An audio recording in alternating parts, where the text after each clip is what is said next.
میں اکثر یہ کہا کرتا ہوں کہ جج صاحب باہر فیصلے کرتے ہیں تو ان کا دل کرتا ہے گھر جا کے بھی فیصلے کرنے شروع کر. ٹیچر باہر پڑھاتا ہے تو اس کا دل کرتا ہے گھر جاؤں تو وہاں بھی سب سے کہوں کتابیں نکال لو. پیر صاحب کا دل کرتا ہے گھر جاؤں تو وہاں بھی سارے ہاتھ باندھ کے کھڑے ہو جائیں. گھر والے منتظر ہیں صبح سے کہ صاحب گھر آئیں گے, کوئی بات کرنی ہے, کوئی ان کے ساتھ مسئلہ شیئر کرنا ہے, کہیں کوئی اپنی پریشانی بتانی ہے. ٹھیک ہے, بار بڑی پریشانیاں ہوتی ہیں, لیکن اگر وہ ساری آزمائشیں آپ اٹھا کے گھر لے آئیں گے تو گھر والے تو کس کو سنائیں گے؟ انسان اعلیٰ مزاج اور معیار کا وہ ہوتا ہے کہ اگر باہر اس کا رویہ بڑا اعلیٰ ہے تو گھر میں بھی اس کے اخلاقی رویے بڑے اچھے ہوں. دیکھیں نا, حضور بڑی ساری چیزوں کا سامنا کرتے تھے, بڑی ساری چیزوں کا. منافقین کی سازشیں ہیں, کافروں سے مقابلہ ہے, مسلمانوں کی تربیت ہے, جنگیں ہیں, جہاد ہے, بڑا کچھ ہے. لیکن اللہ کے رسول گھر جاتے تھے تو رسول پاک گھر والوں کے بھی بات سے ان کے ساتھ بھی محبت والا معاملہ, اپنی اولاد سے پیار کرنا, ان سے دوستی کرنا, ان کو وقت دینا. ہمارے ہاں اللہ خیر کرے, اگر بیٹے کے دوست ہیں تو ابا جی کے بھی دوست ہوتے ہیں. بیٹا اپنے دوستوں کے ساتھ سیر کرنے جاتا ہے تو ابا اپنے دوستوں کے ساتھ جاتا ہے. نقصان کیا ہوتا ہے کہ وہ بھی اپنے تعلقات ایسے لوگوں کے ساتھ بنا لیتا ہے کہ آہستہ آہستہ وہ اپنی فیملی سے کٹ جاتا ہے. کیونکہ والد صاحب کا اپنا ایک علیحدہ مزاج ہے, وہ بھی کہتے ہیں 2 موبائل, یہ اپنے کام لگے میں اپنے کام لگوں. حضور وقت دیتے, بچوں سے پیار کرتے, مصروف ترین زندگی میرے نبی پاک. اور کس طرح کا پیار؟ سارا دن شہزادے مسجد میں رہتے, حضور نماز پڑھ رہے ہوتے, آپ نے ناراض نہیں ہونا نیک لوگوں نے. لیکن یہاں کے حاجی نمازی یہ بھی کہتے ہیں لے جاؤ منڈے نے پڑھا, میں نماز پڑھنی ہوں, لے جاؤ بچے کو پیچھے, میرے کپڑوں کے ساتھ نہ لگ جائے. او خدا کے بندے, ہم تو اس دین کے ماننے والے ہیں کہ نبی پاک سجدے میں ہوتے تھے تو نواسے سجدے میں حضور کے اوپر سوار ہو جایا کرتے. آپ بات کو سمجھیں, دین جو حسن عطا کرتا ہے اس پاکیزگی پر غور کریں. نبی کریم وقت دیتے اپنے گھر میں. ہم نے گھر وقت نہیں دیا, لوگوں کے باغوں کو پانی دیا, اپنے پھول خشک کے خشک رہ گئے. بلے شاہ آسمانی اڈدیاں پھڑنا, جیڑا گھر بیٹھا تو انہوں پھڑیا ہی نہیں. ہم نے وہ وقت نہیں دیا, وہ طبیعت نہیں ہم نے اپنا سکے. وہ ہمارے تو بعض لوگ اس طرح کے بھی میں نے دیکھے ہیں کہ وہ کہتے ہیں جناب میں بچہ لے کے باہر چلا جاؤں نا کبھی تو مجھے محلے کے لڑکے تنگ کرتے ہیں, کہتے ہیں تو بال کٹانے لگتے ہیں. خدا کے بندے, بچے کس کے ہیں؟ تیرے اپنے, ان کو وقت دینا تیری ڈیوٹی ہے. سارا دن شہزادے مسجد میں رہتے. پھر بھی ایک دن حضور نے فرمایا فاطمہ آج میرا دل کرتا ہے رات بھی تیرے گھر میں آ کے قیام کروں. یا رسول اللہ یہ تو بڑی کمال بات ہو گئی. حضرت فاطمہ فرماتی ہیں موٹے بان کی چارپائی پہ حضور لیٹ گئے, ایک سمت امام حسن کو سلا لیا, دوسری سائیڈ امام حسین, دونوں شہزادے ساتھ, دونوں نبی کریم کے. فرماتی ہیں آدھی رات کا وقت ہوا تو حسن نے دودھ مانگا, حضور اٹھے, بکری کا دودھ دھونے لگے. حضور دودھ دھو رہے تھے کہ حسین نے بھی مانگ لیا. اللہ کے پیارے رسول صلی اللہ علیہ وسلم نے دودھ دھو کے پہلے امام حسن کو دیا تو سیدہ فرماتی ہیں میں نے فوراً عرض کی یا رسول اللہ لگتا ہے حسن زیادہ پیارا ہے. حضور فرمانے لگے فاطمہ پیار دونوں سے یہ ہے, پر حسن نے دودھ پہلے مانگا تھا نا, اس لیے پہلے اسے دی. ایک تو وقت دیں بچوں کو, دوسرا ان کی تربیت اپنی نگاہوں کے سامنے کریں, ان کو سکھائیں, ان کو بتلائیں. ہم نا گھر کے اندر نماز کا لیکچر دیتے ہیں, نماز پڑھا کرو, روزہ رکھا کرو. یہ تقریر بچے جمعے والے دن سن لیں گے, یا آپ نہ کریں, یہ مسجد میں ہو جائے گی. ہم کیا کریں, آپ اپنے گھر میں مصلی بچھائیں. آپ کا جو 2.5-3 سال کا بچہ ہے نا, جسے پتہ بھی نہیں نماز کیا ہوتی ہے, وہ بھی آپ کے ساتھ آ کے مصلی پہ کھڑا ہو جائے گا. بچوں کو نماز پڑھا کے سکھائیں کہ اس طرح پڑھنی ہے. گھر میں قرآن شریف کھولیں تاکہ بچے بھی کھولیں. ان کو باریکی کے ساتھ حلال حرام کا مسئلہ سمجھائیں, انہیں بتائیں پتر یہ چیز تیرے لیے ٹھیک ہے, یہ تیرے لیے جائز. ان کو یہ بتلائیں کہ تو دکان سے اپنی مرضی سے کوئی چیز اٹھا کے کھا سکتا نہیں, لیکن اگر ابا جی موٹر سائیکل پہ بچے کو خود ساتھ لے کے جائیں, بچہ آگے بیٹھا ہوا ہے, اور وہ پھل خریدنے سے پہلے ہی 4-5 چیک کر لے، پھل چیک کر لیں، جاتے امرود توڑا، چھیلا، پوچھا بھی نہیں اور پھر گزر گئے، کہنے لگے صحیح نہیں، تو یہ تو جائز ہی نہیں آپ کے لیے، آپ نے منہ کیسے لگا لیا اس کو؟ سنیں حدیث پاک بخاری میں موجود ہے۔ ہمارا کیونکہ زیادہ تر مزاج جذبات میں رہنے کا ہے، طبیعت اس طرح کی ہے، ہم کچھ چیزوں کو باریک بینی سے سوچتے نہیں، گہرائی میں نہیں اترتے۔ رسول پاک صلی اللہ علیہ وسلم کو اللہ نے بڑی شانیں عطا فرمائی، حضور کو اللہ نے بڑی عظمتیں عطا فرمائی، بڑی۔ اللہ کے رسول صلی اللہ تعالی علیہ وسلم امام الانبیاء ہیں۔ دیکھیں نا، کوئی آدمی کسی جماعت کی ایک چھوٹی سی تحصیل کا صدر ہوتا ہے تو وہ کارڈ بنوا لیتا ہے اور اس پہ اس نے کئی جگہوں پہ لکھوایا ہوتا ہے کہ میں صدر ہوتا ہوں، یہ میں دنیا میں، تو لوگ اپنا کارڈ دے کے نا تو فوراً پہ میرا بھی مانگتے ہیں، تو میں کہتا ہوں میں نے تو کبھی بنوایا ہی نہیں، ضرورت ہی نہیں پڑی، کبھی بنوایا ہی نہیں، کارڈ کی کیا ضرورت ہے؟ اگر خوشبو ہو تو وہ آ جاتی ہے، اسے بتانا تھوڑی پڑتا ہے کہ میں خوشبو ہوں۔ تو ہوتا یہ ہے کہ چھوٹی سی تحصیل کا ایک شخص اور کسی جگہ اسے کوئی نمائندگی ہے تو وہ بات کرتا ہے، ہم تقریریں کر دیتے ہیں، آپ لوگ سن لیتے ہیں، ذرا غور تو کریں کیا کہہ رہا ہوں۔ کائنات میں سب سے بہترین انسان نبی اور رسول ہوتے ہیں، اور اللہ نے اپنے محبوب پاک کو نبیوں کا امام بنایا ہے۔ اس فضیلت کو سمجھیں۔ یہاں نا جو لوگ لاڈلا کہلاتا ہے نا کوئی بندہ کہ میں لاڈلا ہوں، ویسے یہاں لاڈلے بدلتے رہتے ہیں، کبھی کوئی لاڈلا ہوتا ہے، کبھی کوئی لاڈلا ہوتا ہے، ویسے یہاں لاڈلے بدلتے ہیں، لیکن جو لاڈلا ہوتا ہے نا وہ بتاتا بھی ہے کہ میں لاڈلا ہوں، اور کسی کا بھی کوئی لاڈلا ہو جائے تو وہ ناز نخرے دکھاتا ہے۔ رسول کریم اور رب کے لاڈلے محبوب ہیں۔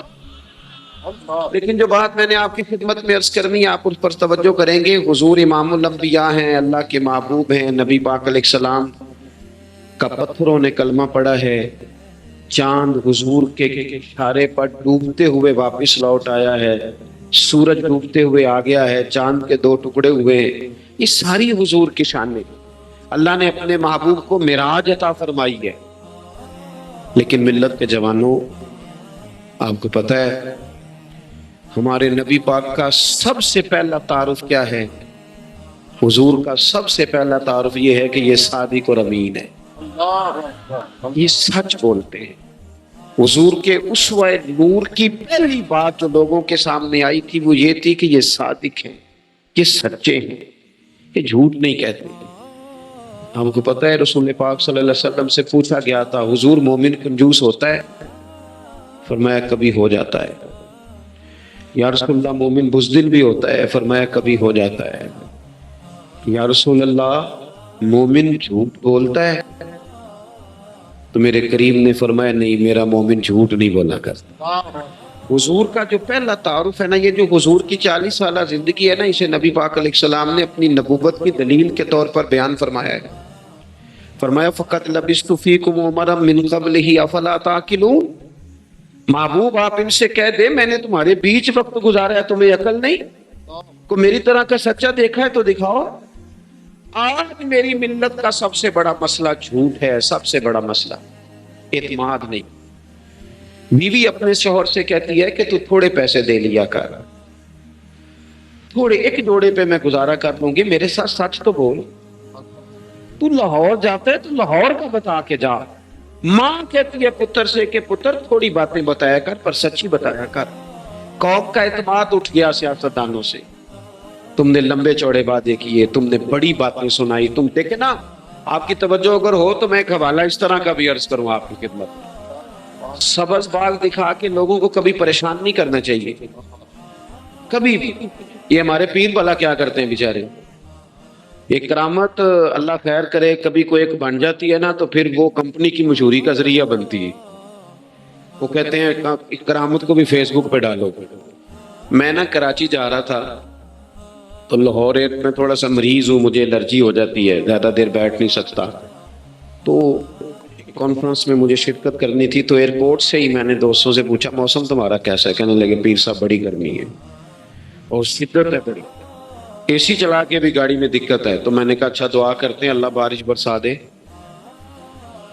تو یہ دعا لاہور ہو رہی تھی، میں کراچی ایئرپورٹ پہ اترا تو بارش ہو رہی تھی۔ وہ جو مجھے لینے آئے تھے نا صاحب، وہ گاڑی میں ایک بندے کو کہہ رہے ہیں کہ وہ پیر صاحب نے لاہور آخیا سی تو 1.5 گھنٹے چ می آ گیا ہے۔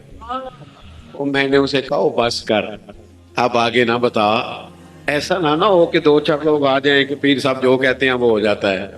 جڑے محرم راز حقیقت دے اور راز حقیقت کھول دے نہیں، جڑے محرم راز حقیقت دے اور راز حقیقت کھول دے نہیں، اے جنہ ویکھیا نہیں او کرن گلاں، جنہ ویکھ لیا او تے بول دے ہی نہیں۔ اس لیے یہ اس طرح کرامتوں کو نا کمپنی کی مشہوری کا ذریعہ، ہمارے سیاستدان، ہمارے بڑے لیڈران وہ سبز باغ دکھا دیتے ہیں۔ آپ تھوڑی باتیں کریں، محدود کریں، مختصر کریں۔ دیکھیں اللہ کے محبوب علیہ السلام سے طائف والوں نے کہا تھا، جب حضور علیہ السلام نے دین کی تبلیغ کی تو سیرت میں یہ عنوان بھی ہمیں ملتا ہے، یا رسول اللہ صلی اللہ علیہ وسلم اگر آپ کو کل حکومت ملتی ہے تو ہمیں حصہ ملے گا؟ عرب کے لوگوں کا مزاج تھا نا، انہوں نے حضور سے کہا اگر کل کلا حکومت ملتی ہے تو ہم شریک ہوں گے؟ تو حضور مسکرائے، اور میرے نبی پاک کو حکومت ملنے کا وقت اتنا زیادہ تھا کہ مکے سے ہجرت کر رہے ہیں، مدینہ شریف ابھی پہنچے نہیں، رستے میں سراقہ بن مالک سے کہہ رہے ہیں کسرا کے کنگن آئیں گے، یعنی حضور بتا رہے ہیں کہ سپر پاور بھی ساری یہاں آ جائے گی۔ حضور تو خندق والے دن ایک ہتھوڑا مارتے تھے تو فرماتے تھے روم فتح ہو گیا، دوسرا مارتے تھے تو کہتے تھے ایران فتح ہو گیا۔ یہ بخاری میں چیزیں آپ کو ملیں گی۔ حضور کو کامل یقین تھا کہ اذا جاء نصر اللہ والفتح، کامل یقین تھا کہ ان فتحنا لک فتحا مبینا، یہ ہوگا سارا کچھ۔ لیکن انہوں نے جب کہا نا ہمیں حصہ ملے گا، حضور مسکرائے، فرمایا تم کہتے ہو حکومت تمہیں ملے گی؟ فرمایا بھائی سنو، حکومت اسے ملتی ہے جسے اللہ عطا کرتا ہے۔ بات ختم کر گئے۔ سچ بولے، زندگی میں سچی بات کریں۔ اللہ کے رسول صلی اللہ علیہ وسلم نے ہمیں پہلا سبق سچ کا دیا، اسے سادی تقریر نہ سمجھنا، یہ عنوان دین ہے۔ اپنی زندگی سے جھوٹ کو نکال دیں۔ آپ کو تھوڑی باتیں کرنے پر جو کہیں اس پر کھڑے ہونا سیکھیں، اپنی زندگی کے اندر استقامت کا نور لائیں۔ جوانوں، کبھی بھی جھوٹ کی بنیاد پر رشتے نہ قائم کرنا۔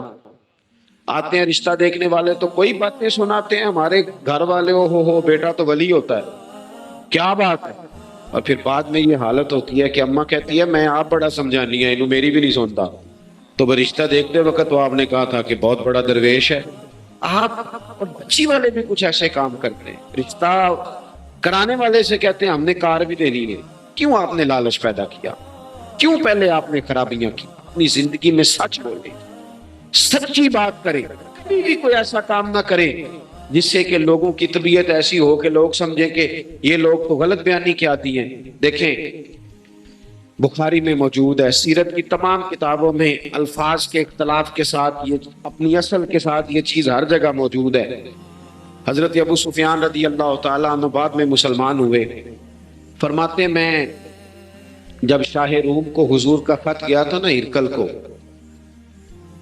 حضور صلی اللہ علیہ وسلم نے اس سے کہا کہ کلمہ پڑھ لو، خطوط لکھے نبی کریم نے۔ اس نے کہا یہاں ڈھونڈو کوئی عرب کا سردار اگر آیا ہو تو میں ملنا چاہتا ہوں۔ ابو سفیان کہتے ہیں میں بغرض تجارت وہاں موجود تھا، مجھے لوگ پکڑ کے بادشاہ کے پاس لے گئے، میں کلمہ نہیں پڑھتا تھا۔ جب کوئی کسی کا مخالف ہوتا ہے تو اس نے کوئی کہانی بھی یاد کی ہوئی ہوتی ہے، ان لوگوں نے کہانی بھی یاد کی ہوئی تھی، معاذ اللہ جادوگر ہیں، شاعر ہیں، یہ کہانیاں بھی سناتے تھے۔ کہتے ہیں کہ مجھے وہ لے گئے، بادشاہ کے سامنے کھڑا کر دیا۔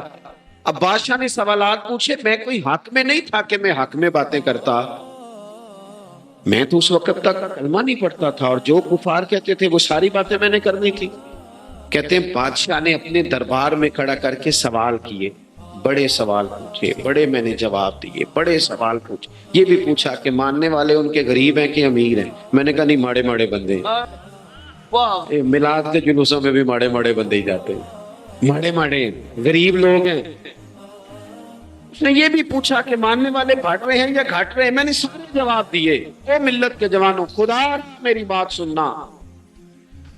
ابو سفیان کہتے ہیں غیروں کا دربار، سوال کرنے والا بھی کلمہ نہیں پڑھتا، ابھی جواب دینے والا بھی کلمہ نہیں پڑھتا۔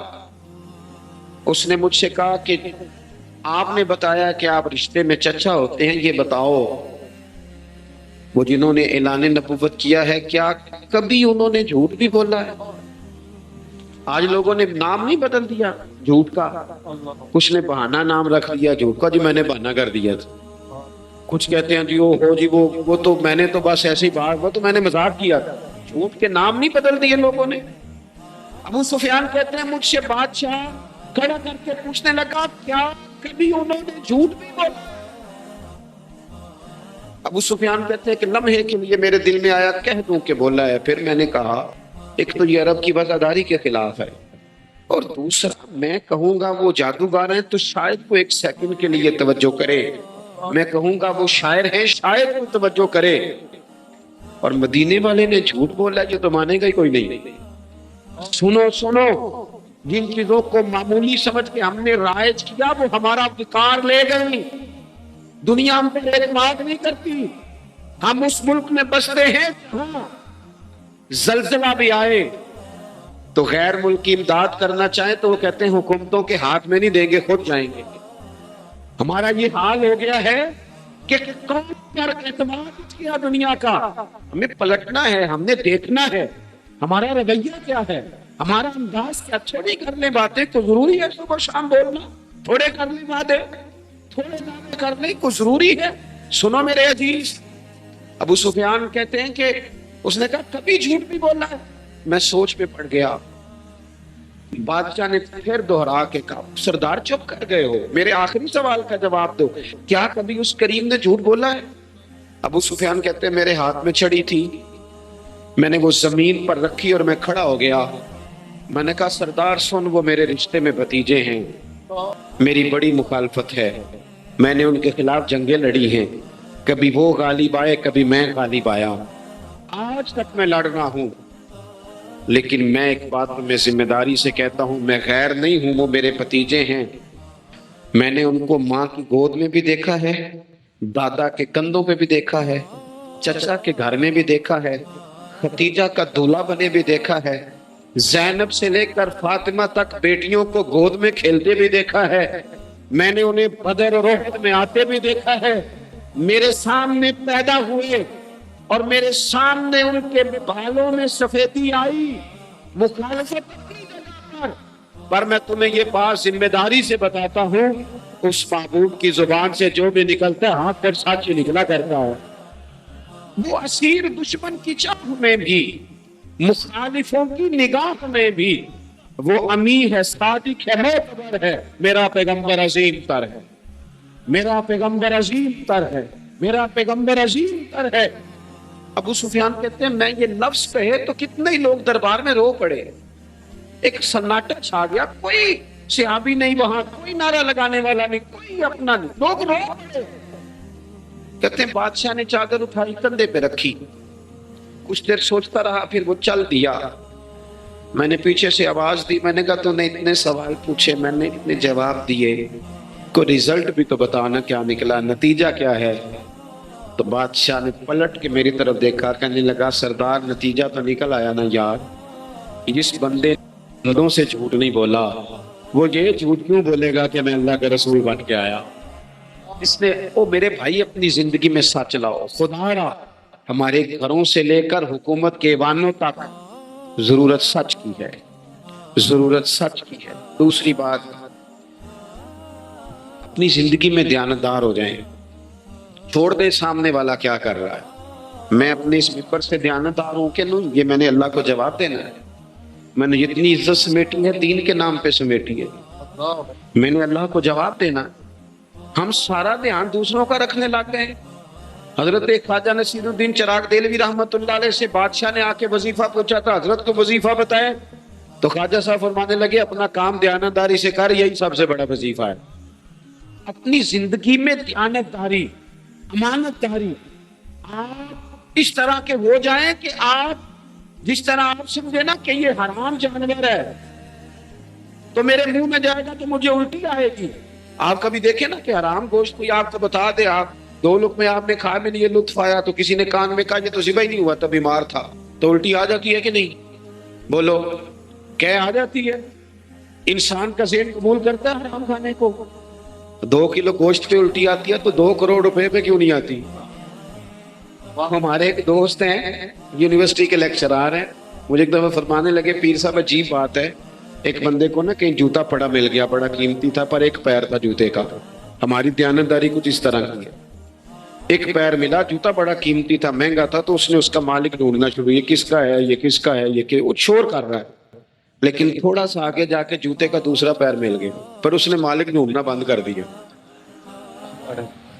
اس کو ہم اس کا دوسرا پاؤں مل گیا تو اب اس نے, یعنی کئی دیانتدار بڑے دیانتدار ہیں لیکن دوسروں کے معاملے میں, اپنے معاملے میں نہیں, اپنی زندگی میں انصاف کریں. میں مسجد میں جمعہ پڑھاتا ہوں, میں نے ایک دن اپنے ایک مدرسے کے طالب علم سے پوچھا, بیٹا جمعرات کو میں نے پوچھا, میں نے کہا صبح جمعہ میں تقریر کیا کرنی ہے؟ کہتے میں جو فیصلہ نہیں کیتا. میں کہا تو بڑا مولوی ہے نا, میں چھوٹا, میں تو جمعہ پڑھا کے شام میں فیصلہ کر لینا بھی اگلے جمعے کی بیان کرنا ہے. کیوں؟ میں چاہتا ہوں میں ممبر سے دیانتدار رہوں, میں ایک ہفتہ تیاری کروں, میں نے قوم کو اللہ رسول کا دین بتانا ہے. میرا یہ مقصد تو نہیں ہے کہ ایک گھنٹہ مجھے ملے تو میں نے کسی طریقے سے اسے پار کرنا ہے. آپ اپنے کام کے ساتھ ہمیشہ دیانت کا مظاہرہ کریں. اگر آپ دیانتدار ہو گئے, حضرت سعید بن عامر رضی اللہ تعالیٰ عنہ کو حضرت عمر نے کہا میں آپ کو ایک صوبے کا گورنر بنانا چاہتا ہوں, رو پڑے, فرمانے لگے اس قابل نہیں ہوں. آپ کہیں مجھے بھی آپ کہہ دیں کہ فلانا عہدہ ملتا ہے تو تیار ہے ساری دنیا کی, کون انکاری ہے اس کام سے, سب تیار بیٹھے. لیکن روتے تھے لوگ کا جناب میں کہاں کر سکتا ہوں. حضرت عمر نے لگا دیا ہمس کا گورنر. کچھ مہینوں کے بعد حضرت عمر تشریف لے گئے, جا کے پوچھا کہ کیسا ہے, تو پہلے تو ایک لسٹ منگوائی حضرت عمر نے, کچھ مال آیا ہے تو مختلف صوبوں میں بانٹنا ہے, غریبوں کی لسٹ لاؤ. ان کے صوبے کی لسٹ آئی تو تیسرا نام گورنر صاحب کا تھا. کہ تمہارا گورنر مسکینوں غریبوں میں؟ کہنے لگے حضرت صاحب جو لسٹ بنانے والے تھے وہ کہنے لگے اب ان کے وجود پر جو کپڑے ہیں جگہ کوئی نہیں بچی, پیبند کہاں لگانے ہیں. دامان توکل کی یہ خوبی ہے کہ اس پر پیبند لگے ہوتے ہیں پر دھبے نہیں ہوتے, پیبند لگے ہوتے ہیں پر دھبے نہیں ہوتے. حضرت عمر نے معلومات کی ان کے صوبے میں جا کے, تمہارا گورنر کس طرح کا ہے؟ عرض کی حضور 4 شکایتیں. یہ جمہوریت ہے. آج تو ہر سیاسی جماعت میں ڈکٹیٹرشپ ہے, آج کہاں جمہوریت ہے. آج تو آپ جتنے شاہ کے وفادار ہو جائیں گے اتنا اچھا عہدہ لیں گے, جتنا مرضی قابل بندہ ہو جماعت کے اندر, لیکن اگر وہ پورا تابع دار نہیں تو نظام نہیں چلتا, جتنا مرضی قابل ہو. حضرت سعید بن عامر رضی اللہ تعالیٰ عنہ 4 شکایتیں, عام آدمی شکایتیں کر رہے ہیں. حضرت عمر نے کہا کون کون سی؟ انہوں نے کہا جی پہلی شکایت یہ ہے کہ ہمارے گورنر, توجہ ہے میرے بھائیوں کی, انہوں نے کہا جی پہلی شکایت یہ ہے کہ گورنر صاحب صرف دن کو ملتے ہیں, انہیں رات کو بھی لوگوں سے ملنا چاہیے. دوسری شکایت یہ ہے کہ جب شروع میں آئے تھے تو فجر کے بعد بیٹھ جاتے تھے, مسائل سنتے تھے, اب سورج نکلنے پر اشراق چاشت کے ٹائم 8, 9, 10 بجے آتے ہیں. تیسری شکایت یہ ہے کہ ہفتے میں ایک دن ملتے ہی نہیں. چوتھی شکایت یہ ہے کہ کبھی کبھی ایسے ہی رونے لگتے ہیں, بیٹھے بیٹھے بے ہوش ہو جاتے ہیں, تو آپ نے دیوانہ آدمی ہمیں دے دیا. حضرت عمر فاروق رضی اللہ تعالیٰ عنہ نے حضرت سعید بن عامر کو مجمع میں پوچھا, جناب آپ پبلک کے نمائندے ہیں, آپ کو سوالوں کے جواب دینے چاہیے, بتلائیے نا. اور یہ پبلک کے نمائندے صرف سیاستدان نہیں ہوتے, پیر صاحبان بھی ہوتے ہیں, مسجد کا خطیب بھی ہوتا ہے.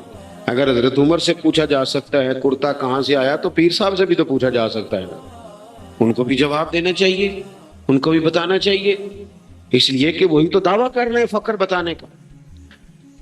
تو حضرت عمر نے 4 سوال کہا, سعید آپ کے ذمے 4 سوالوں کے جواب ہیں. تو حضرت سعید بن عامر نے گردن جھکائی, کہنے لگے پہلے ہی کہا تھا میں گورنری کے قابل نہیں. فرمایا آپ تو بن گئے ہو نا, جواب تو دینا ہے, حضور بتلائیے. فرمایا پہلا سوال آپ سے یہ ہے کہ یار لوگ کہتے ہیں رات کو کام پڑ جاتا ہے اور آپ ملتے نہیں. تو حضرت سعید بن عامر نے اپنی داڑھی پکڑ لی, عرض کی حضور یہ ساری سفید ہو گئی ہے, بڑھاپا ہے. دن مخلوق کے لیے رکھا ہے, رات اپنے رب کے لیے رکھی ہو. اگر پھر بھی کسی کو شوق ہو تو سعید بن عامر جب بھی ملے گا مسجد میں ملے گا, ساری رات بارگاہ ربوبیت کی آئے. او سنگیو تھوڑا مسلح بھی یار مضبوط کر لو, تھوڑا سا نا, ہم نہ تھک گئے ہیں فون سن کے. بہت سارے لوگ ایسے ہیں جن کے وجود نہیں اتنی تھکے جتنے دماغ تھک گئے، کمنٹس پڑھ کے، کمنٹس دے کے، رائے دے کے بڑے بڑے باصلاحیت لوگوں کے حافظے کمزور ہو گئے ہیں۔ خدا را اپنی صلاحیتوں کو زنگ لگا لو گے۔ یہ تو جتنے لوگ ہیں میڈیا چلانے والے، ان کو تو میڈیا چلانا ہے، اور اب تو پتہ نہیں کتنے چینل اور کتنے لوگ اور سوشل میڈیا پہ کتنے، اور ادھر کتنے تو ادھر کتنے۔ خدا را کچھ وقت اگر مصلے پہ ملے تو آپ یقین کریں روح تازہ ہو جاتی ہے۔ لمبی لمبی دعائیں مانگیں، اپنے رب کو اپنے دکھ سنائیں، رسول پاک کی بارگاہ میں یہ نذرانے پیش کریں، آپ محسوس کریں گے وجود طاقتور ہو گئے۔ حضرت سعید بن عامر کہنے لگے رات مصلے پہ گزارتا ہوں۔ دوسرا سوال آپ سے یہ کرنا تھا کہ یہ لوگ کہتے ہیں کہ آپ پہلے فجر میں آ جاتے تھے، آپ اشراق چاشت کے بعد 9-10 بجے نکلتے ہیں۔ حضرت سعید بن عامر نے گردن جھکائی، کہا یہ میرا راز تھا، میری پرائیویٹ بات تھی۔ کہا جناب تو لوگوں کا سوال ہے۔ تو آپ فرمانے لگے میرے گھر میں خادم کوئی نہیں، غریب آدمی، بیوی بیمار ہو گئی ہے، 35 سال اس وفادار عورت نے میری ڈیوٹی کی ہے، بیماری میں چھوڑ دوں تو وفاداری تو نہیں نا۔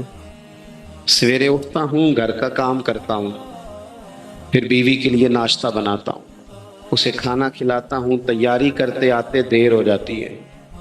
دوسرے سوال پر لوگ رو پڑے۔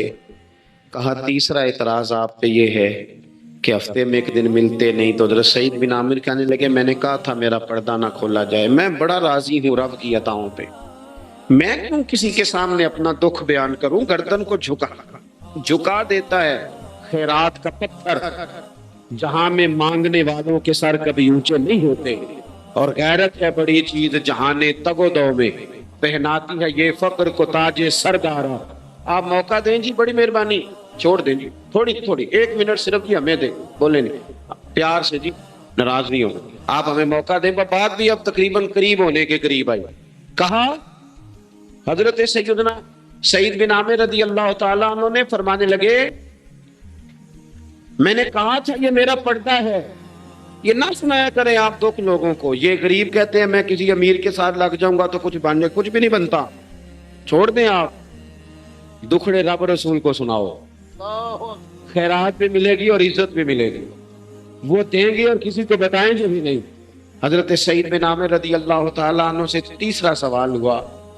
کہا جناب آپ ہفتے میں ایک دن ملتے نہیں۔ تو فرمانے لگے میرا راز تھا پر بتا دیتا ہوں، جوڑا ایک ہی ہے میرے پاس، ہفتے میں ایک دن دھو لیتا ہوں، پھر بیوی کے کپڑے پہن کے سارا دن بیٹھا رہتا ہوں، اگر دوسرا جوڑا ہو تو یہ کام نہ کروں۔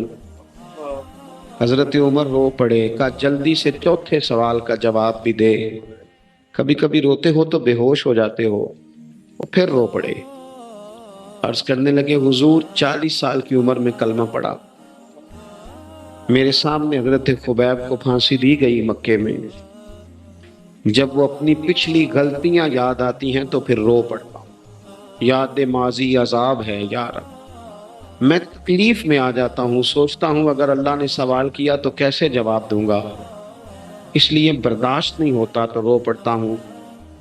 چاروں سوالوں کے جواب دیے تو حضرت سعید بن عامر کہنے لگے اب آپ نے مجھ سے سوالوں کے جواب تو لے لیے، اب میری سزا کا بھی تو اعلان کرے نا، بتائیں نا۔ تو حضرت عمر نے ہاتھ اٹھائے اور کیا لفظ کہے، کہے اللہ میرے نبی کی امت کو اس طرح کے کچھ اور لوگ بھی عطا فرما، کچھ اپنی زندگی میں دیانتدار ہو جائے۔ تیسری بات آپ کی خدمت میں عرض کرنی ہے، رسول پاک صلی اللہ تعالی علیہ وسلم نے نا ہمیں خالص کیا ہے، حضور کا سارا دین اخلاص کا درس دیتا ہے۔ یہ جو ریاکاری ہوتی ہے نا، نوجوانوں میری بات پہ غور کرنا، یہ جو ریاکاری ہوتی ہے نا، یہ بنیادی طور پر اداکاری ہوتی ہے۔ اداکاری بندہ زیادہ کر نہیں سکتا، تھک جاتا ہے۔ مخلص زندگی وہ ہوتی ہے جو آپ نارمل جیتے ہیں۔ مخلص آپ ہوتے ہیں جب آپ اپنی والدہ کے پاس نہیں بیٹھے ہوتے، آپ نے جب 5 سٹار ہوٹل میں روٹی کھانی ہے نا تو پھر آپ کو پلیٹ کے ساتھ ٹیشو پیپر بھی ساتھ رکھنا پڑتا ہے، پھر راج کے روٹی کھائی بھی نہیں جاتی۔ راج کے کب کھائی جاتی تھی؟ میں ایک جگہ مجھے کچھ بڑے اچھے ہوٹل میں رکھا گیا اور مجھے بڑا انہوں نے محبت کی. تو جب میں لوٹ رہا تھا نا واپس پاکستان, تو مجھے کہہ رہے تھے آپ کو مزہ تو آیا ہوگا. میں نے کہا نہیں جی, سچ پوچھیں تو پھر یہ ہے کہ مزہ جب ہی آتا تھا جب اماں سویرے روٹیاں پکاتی تھی. وہ کہندی سی پتر ہے پیڑ آنا اتنے کول ہی لے آ, تو اس کے پاس بیٹھتے تھے. تو پھر اماں جب سالن دیتی تھی تو کہتی تھی ہور نہیں ہو ملنا, دوجیاں نو بھی دینا ہے. اور پھر لطف اس وقت آتا تھا جب بار بار کہتے تھے اماں جی چلو تھوڑا جاتے تھے ہونا ہوں تھوڑا جا. تو پھر اماں کئی دفعہ کہتی تھی کہ میں نے وہ اس سے نکال کے فریج میں رکھ دیا, بڑے بھائی نے کام سے آ کے روٹی کھانی ہے, اب یہ برتن ہے اسی کو صاف کر لے. او بھائی, میں نے اپنے ابا جی کو دیکھا خودداری کا. میں نے ایک دن ان سے پوچھا, میں کہ ابا جی تو پسند کی ہے, ہم پڑھتے تھے نا انٹرویو اخباروں میں, تو 2-4 سوال ہر بندہ پوچھتا تھا. اب تو انٹرویو زیادہ لوگ لیتے ہیں, تو اب تو کبھی اتنا موقع ہی نہیں ہوتا کس کا سنیں کیا کریں, یہ تو چھوڑ دیا کام. اخبار میں کبھی انٹرویو آتا تھا تو مسجع مکفہ ہوتا تھا, لکھنے والے بھی اچھے ادیب ہوتے تھے, جملے چبھتے نہیں تھے طبیعت. تو 2-4 سوال بڑے ضروری ہوتے تھے, پھول کون سا پسند ہے, کھانے میں کیا پسند ہے, رنگ کون سا پسند ہے, یہ 2-4 سوال ہر ایک سے ہوتے تھے. میں نے اپنے والد صاحب سے ایک دن پوچھا, میں کہ ابا جی تو پسند کیے, تے فرمان لگے پتر جے تے لگی ہوئے بھوک تے پھر ہر تے جے نہ لگی ہوئے تے پھر نخرے ہی نخرے نے. تو اس لیے بھوک لگی ہو, وہ ہمیں پتہ کیا بتاتے تھے. میں آج بھی نا بہت ساری چیزیں گاڑی میں رکھ لیتا ہوں, آج بھی جو کھانا اپنی مرضی سے کھاتا ہوں وہ پیٹ بھر کے کھایا جاتا ہے, جو تصویروں کی شدت سے باہر ہوتا ہے وہ کھایا جاتا ہے, اس کو آپ قبول کر لیتا آپ کا وجود. یاد رکھنا میرے عزیز, میرے نبی پاک صلی اللہ علیہ وسلم نے فرمایا ہے بہترین روٹی وہ ہے جو تو اپنے ہاتھوں کی کمائی سے کھاتا ہے, وہ بہترین رزق ہے جو تو. اور حضور نے فرمایا اللہ کے نبی حضرت داؤد محنت کر کے کھانا کھاتے, دعوتوں پہ جا کے تو بندہ بیمار رہنے لگ جاتا ہے, وہ تو کام ہی ختم ہو جاتا ہے. والد صاحب کہا کرتے تھے کہ لو میں پا دیتے نے تانوں دانے پڑولے چ تے ماں تہاڈی نے تانوں چار پا دیتا ہے, لو ہن تانوں پرواہ نہیں ساریاں گرمیاں, موت کرو. یہ اصل تھا ہمارا, اس پہ واپس آ جائیں, اس پہ آ جائیں. یہ صحت افزا روٹیاں ہیں, یہ کھائیں. بڑی گاڑیوں کا اور بڑی چیزوں کا شوق چھوڑ دیں, محنت کے کریں, لیکن زندگی اصل پہ لے آئیں. اصل زندگی خالص ہوتی ہے. میرے نبی پاک صلی اللہ علیہ وسلم نے فرمایا ریاکار, میں پوری حدیث نہیں سناتا, اشارہ کرتا ہوں. حضور نے فرمایا ریاکار اگر عالم بھی ہو, ریاکار اگر سخی بھی ہو, حتیٰ کہ صحیح حدیث میں فرمایا ریاکار شہید بھی ہو اور ماری جائے اس نیت سے کہ لوگ مجھے شہید کہیں گے, تو فرمایا صبح قیامت اللہ ان اعمال پر بھی اجر عطا نہیں کرے گا. اپنی زندگی میں اخلاص پیدا کرے. جب خلوص آتا, جب للہ مشکل ترین خلافت حضرت ابوبکر صدیق کی ہے. یہ جو حضرت عمر نے بڑی اعلیٰ خلافت کی ہے نا, یہ بنیادیں حضرت ابوبکر نے مضبوط کر کے دی تھی. فتنوں کے تو سر کچل دیے تھے حضرت صدیق اکبر نے, اب حضرت عمر کے لیے کام کرنا انہوں نے آسان کر دیا تھا. میں اکثر کہا کرتا ہوں کہ حضرت عمر کی خلافت کی مضبوطی میں بڑا کردار حضرت ابوبکر صدیق کا ہے. اگر وہ مضبوطیاں نہ کرتے اتنی تگڑی تو کام آگے چلتا نہیں تھا. حضرت سیدنا ابوبکر صدیق کو بڑے فتنوں کا سامنا تھا. ختم نبوت کے محاذ پر کام کرنا ہے, منکرین زکوٰۃ پیدا ہو گئے, امت کو سنبھالنا ہے. یہ ساری ڈیوٹیاں کر کے نا دنیا سو جاتی تھی. وہ دنیا سو جاتی تھی اور حضرت صدیق اکبر ایک نابینا مائی کے گھر میں جھاڑو دینے چلے جاتے تھے. جب بندہ مخلص ہو جاتا ہے نا, ایک نابینا معذور عورت جھاڑو دے رہے, جب تھوڑا سا وقت بچتا نا عصر کے لیے, یہ ٹائم میں نے اپنے لیے رکھا ہوا ہے, تو مدینہ شریف میں ایک بیوہ تھی جس کی 5-6 بیٹیاں تھی, بیٹا کوئی نہیں تھا. اس کے گھر جاتے تھے, بکریوں کا دودھ دھو کے آتے تھے. معمولی آدمی نہیں, خلیفہ وقت کی بات. اس لیے یہ کام روحانی تسلی کا باعث بنتے, یہ کام آپ کو سکون دیتے, یہ آپ کے اندر وہ طاقت پیدا کرتے ہیں کہ آپ لڑ سکتے ہیں دنیا سے. جب آپ کے پیچھے دعائیں ہوتی ہیں تو پھر میدانوں میں کھڑا رہنا آسان ہو جاتا. حضرت عمر فاروق فرماتے ہیں تیسرا دن تھا جناب صدیق اکبر کے وصال کو, میں مسجد نبوی شریف میں بیٹھا تھا, تو 2-3 چھوٹی چھوٹی بچیاں آ گئی, آگے کہنے لگی چچا آپ خلیفہ بنے. میں نے کہا ہمارے ساتھ چلیں گے. میں نے کہا پتر تمہارے ساتھ کیا ہے؟ کہنے لگے ابو بکر صدیق عصر کے بعد ہمارے گھر آتے تھے، ہمارا بھائی کوئی نہیں، باپ انتقال کر گئے، بکریوں کا دودھ دھو کے دے جاتے تھے، کچھ بیچ کے گزارا کر لیتی تھی، کچھ پی لیتی تھی۔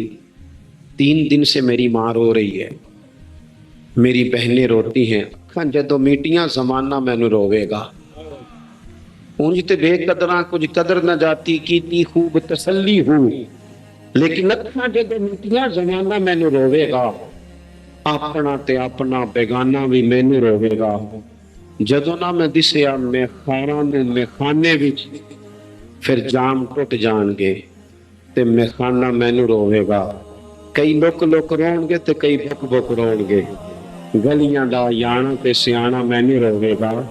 اور کسی نے کہا تھا میرے مرنے پہ ہر سو شور مچ جائے گا دیکھو گے، یہ رحمت کی امید لگاتے کہا، کرم کی امید، آج سے کہا، نذرانے میں کہا کسی درویش نے، کہنے لگے میرے مرنے پہ ہر سو شور مچ جائے گا دیکھو گے، کہنے الوداع سرکار خود تشریف لائیں گے۔ اور کسی نے کہا تھا کہ بعد مرن دے مکھڑا میرا ہو جاوے جے تازہ، پھر سمجھ لینا محبوب میرے نے آن پڑیا جنازہ۔ تو بھائی اپنی زندگی میں اخلاص پیدا کرے۔ ہم نا غریب لوگ بھی امیروں سے تصویر کھنچوانا پسند کرتے ہیں، امیروں سے اپریشیٹ کرنا چاہیے محنت کرنے والے آدمی کو، جس کو پسینہ آ گیا نا ریڑھی پہ کھڑے ہوئے، یہ بڑا باوقار آدمی، اسے پسینہ آ گیا۔ میں ابھی بھی کبھی کبھی جوتا گنڈوا لیتا ہوں، چونکہ میں نے دیکھا ہے میرے ابا جی مجھے کہتے تھے لے جا جتیوں توڑے پا کے ساڑیاں گنڈا لیا، تو یاد ہے تو میں ابھی بھی چلا جاتا ہوں۔ تو ہمارے ایک پرانے موچی ہیں، میں ان کے پاس ایک دن، وہ بڑے خوددار آدمی، 5 روپے کے 10 دے دے نا، وہ ان کو 10 دے دو، کہتے چوک اپنے 5 روپے۔ وہ ایک شاعر بیٹھے تھے نا، تو شاعر بھی بیچارے کئی اسی طرح کے ہوتے ہیں، ناراض نہ ہو جائیں شاعر، لیکن وہ کئی دفعہ نا ان کو بھی دیکھ کے لگتا ہے کہ کئی دنوں سے بیچارے نے روٹی نہیں کھائی، تو موٹی چادر لیے گرمیوں میں کسی چوک میں بیٹھا تھا نا شاعر، وہ بندہ جاتے ہوئے 5 روپے دے گیا، اس نے کہا یہ کیا ہے، کہنے لگا کھانا شانا کھا لینا، پر شاعر نے کمال بات کی، اس نے کہا یہ آرزوئے کرم اور میں آپ سے کروں، یہ آرزوئے کرم اور میں آپ سے کروں، یہ بھیک اس کو دیجیے جس کا خدا نہ ہو۔ اور میرے اعلیٰ حضرت کیا کہتے ہیں، کہتے کرم مد کے اپنے تو بل رضا۔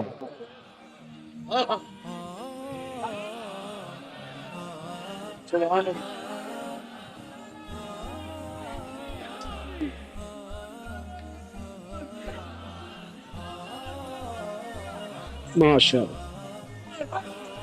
تو آپ حضرات میری بات سنیں گے، اپنی زندگی میں اخلاص لائیں، للہیت لائیں۔ چوتھی بات سنیں، اور میں اسی پر بات سمیٹنے کی کوشش کروں گا۔ اللہ کے رسول صلی اللہ علیہ وسلم کی سیرت مبارکہ میں جو چیز آپ کو بڑی نظر آئے گی نا، وہ احساس ہے۔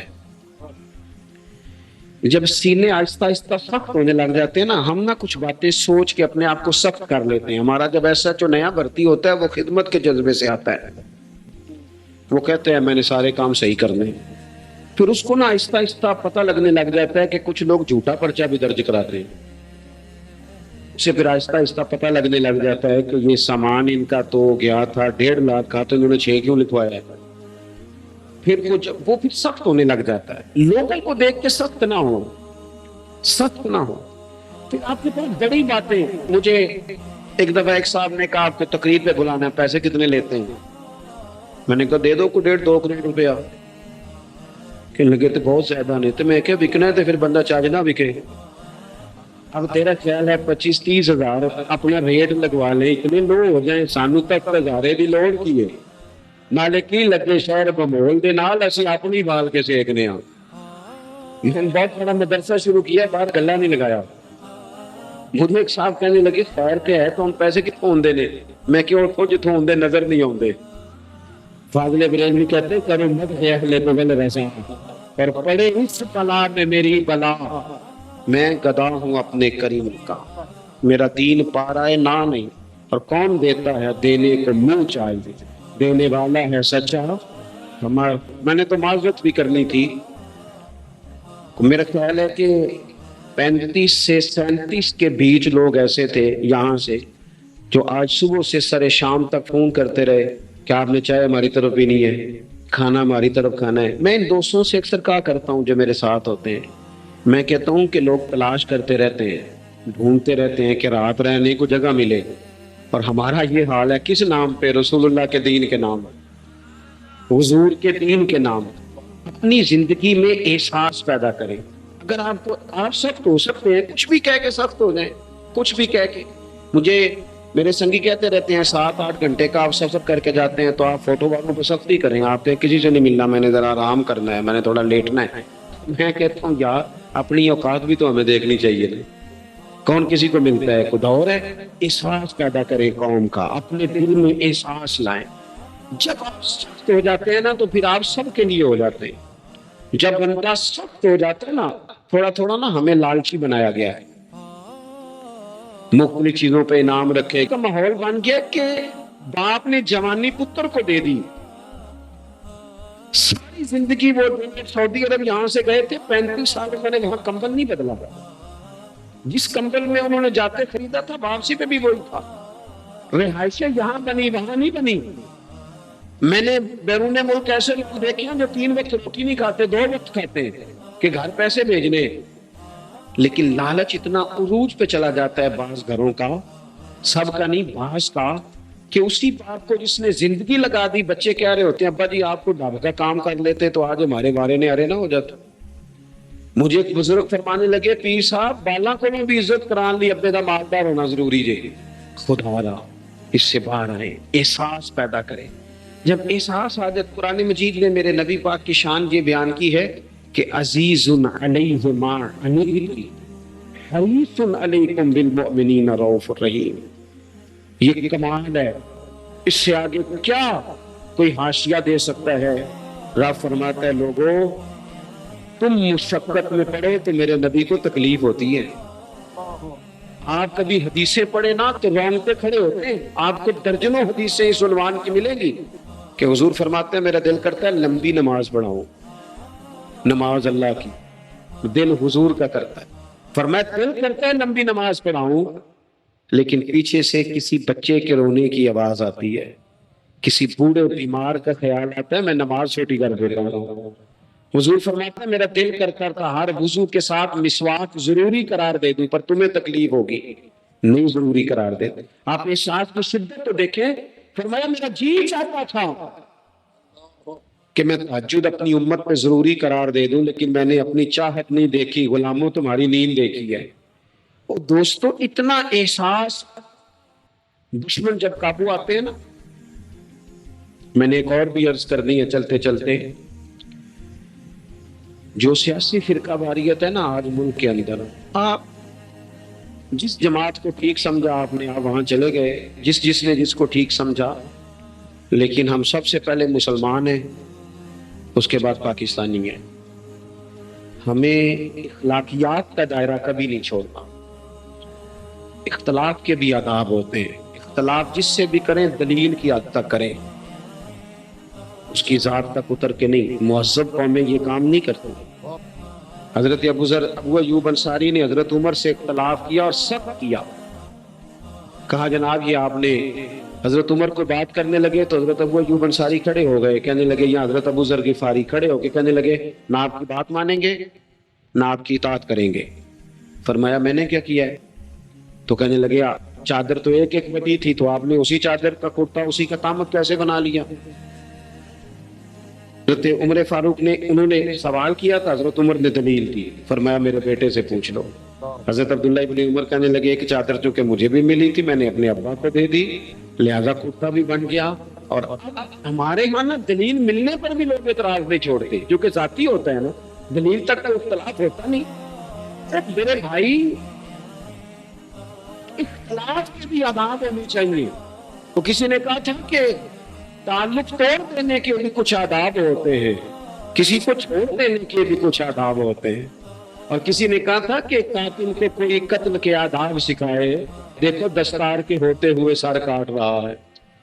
کوئی ایک چیز چھوڑتے, ہمارے ہاں اتنی شدت ہو گئی اور بچے ہمارے ورکر سیاسی جماعتوں کے خدا رہا, آپ نے یہیں بسنا ہے یہیں رہنا ہے, یہ آپ کے اپنے لوگ ہیں, مہربانی کریں آپ ضرور ہائی لائٹ کریں کسی کی غلطی, لیکن دائرہ تہذیب کبھی نہ چھوڑ. کبھی مجھے تو ایک دو دفعہ ملے, میں نے ان سے کہا مہربانی کریں, آپ کیا مزہ لے رہے ہیں آپ قوم کو تقسیم کر کے, خدا رہا کچھ سوچیں. آپ کا شوگر لگا ہوا ہے اور یہاں غریب کا یہ حال ہے کہ یہ ابھی عید آ رہی ہے نا, ہم نے بھی کچھ نیکیاں بند کر دی ہیں بعض چیزوں پہ. یہ رمضان شریف گزرا نا, میرے جیسے آدمی کو لوگ نیک سمجھتے ہیں اور اپنے دکھڑے سناتے ہیں. یہ رمضان گزرا ہے تو بیٹیوں کی شادیاں شروع ہوئی ہیں. اب لڑکوں والے تو نیک ہو گئے, اب تو وہ جہیز ہی نہیں مانگتے. یہ خبر پتہ ہے آپ کو؟ منڈے والے داج منگنا چھٹتا جی, وہ نیک ہو گئے. وہ کہندے اسی تہاڈے کو جہیز نہیں لینا, بس 600 بندے دی روٹی پکانی تسی تے صحیح پکانی جے منڈے تے 11 ایکو واری آؤنے. کبھی نہیں روٹی کھائی لڑکے کے دوستوں نے اپنے گھر. رمضان میں کھل کر ثقافتیں کرنے والوں, رمضان کے بعد بھی سوچا کرو. اور راشن ونڈن والے لوگ کو عیدوں بعد بھی بھوک لگ دیجیے, عیدوں بعد بھی بھوک لگ دیجیے. رمضان میں ثواب زیادہ ہے لیکن سخاوت تو سارا ساتھ ہے. تو کچھ چیزیں ایسی ہیں ہمیں حضرت سیدنا عمر فاروق نے جب جواب دے دیا نا کہ اس طرح ہے, اب وہ اختلاف دلیل تک تھا, اختلاف دلیل تک تھا, تو حضرت ابو ایوب انصاری اٹھ کے کھڑے ہو گئے. اعتراض کیا, جواب مل گیا تو پتہ کیا فرمانے لگے, کہنے لگے عمر رب تجھے میری طرف سے بہتر سلا دے, اب تو حکم کر, ہم سنیں گے بھی اور تیری اطاعت بھی کریں گے. اب ہم آپ کے پیچھے چلیں گے امیر المومنین.